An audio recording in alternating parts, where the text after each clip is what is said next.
అలాంటి సినిమాలు సెన్సేషన్ సినిమాలు చేసి బ్లాక్ బస్టర్ కొట్టారు. ఎందుకు మీ సినిమా ఇట్లా తీస్తారు? ఇంకా మంచి సినిమాలు తీయాలి, మంచి కూడా కొట్ట.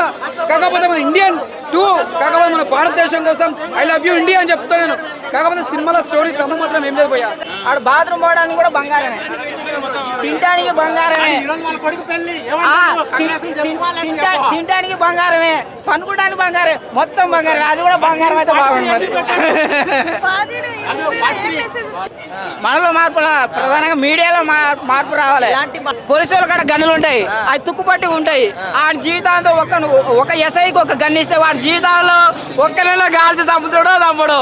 కానీ మీరు ప్రతిరోజు 10 మంది చంపవచ్చు ఈ మీడియా ద్వారా. ఏంటంటే మనకి ప్రేక్షకుల్ని దగ్గరగా తీసుకోవాలంటే అంశంలో చాలా మందిని ఉపయోగించుకున్నారు. కానీ పూర్తి స్థాయిలో వాళ్ళ టాలెంట్ని ఎలా యూజ్ చేసుకోవాలో స్టోరీలో స్క్రిప్ట్లో దానికి ప్లేస్ లేకపోవడం జరిగిందని మాత్రం చెప్పొచ్చు. ఆయన ఇప్పుడు ఇండియన్ సినిమా చూసాను, సినిమా అయితే చాలా బాగుంది నాకైతే.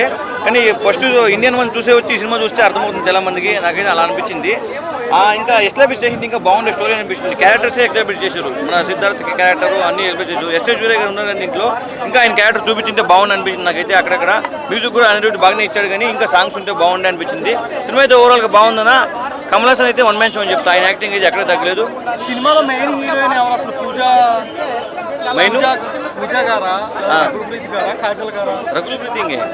రకుల్ ప్రీత్ సింగ్ మెయిన్ హీరోయిన్ దీంట్లో. సిద్ధార్థ్కి ఇంకా జోడి ఇచ్చారు కాబట్టి ఇంకా మన కమల్ హాసన్ గారి యాక్టింగ్ అయితే వన్ మ్యాన్ షో చూశారు కదా మీరంతా. ఇంకా అలా అనిపించింది నాకైతే.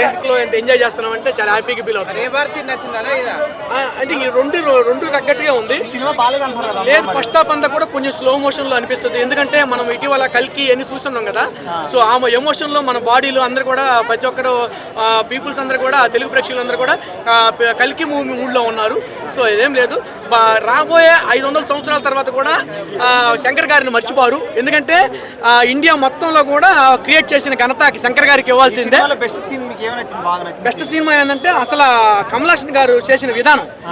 ఆ కమల్ హాసన్ గారు ఎంట్రీ కానీ, కమల్ హాసన్ గారు కొత్త అంటే దోచుకున్నటువంటి రాజకీయ నాయకులు అయితే కానీ వీళ్ళందరూ కూడా ప్రజల్ని ప్రతి ఒక్కరు దోచుకోవడానికి వస్తున్నారు. మన ప్రజల్లోకి నాయకులు అయితే వ్యవస్థ అధికారులందరూ కూడా మన వాళ్ళందరూ దోచుకుంటున్నారు. బాగుంది. చాలా మంది ఆర్టిస్టులు మంచి చేద్దామని ఎవడైనా ముందుకు వస్తే వాడిని నెగిటివిటీ చేయడమే ఇప్పుడున్న సమాజం. సేమ్ రిపీట్ గా సమాజంలో ఏం జరుగుతుందో దాన్ని కరెక్ట్ గా క్లియర్ కట్ గా చూపించారు. అంటే చాలా మంది ఆర్టిస్టులని సినిమా సామాన్య జనానికి హిట్ అండి, సూపర్ డూపర్ హిట్. మనం పార్ట్ 1 చూసి 20 years పైన అయింది. టీవీలో ఎప్పుడు వచ్చినా నేను ఆ సినిమా చూసేవాడిని.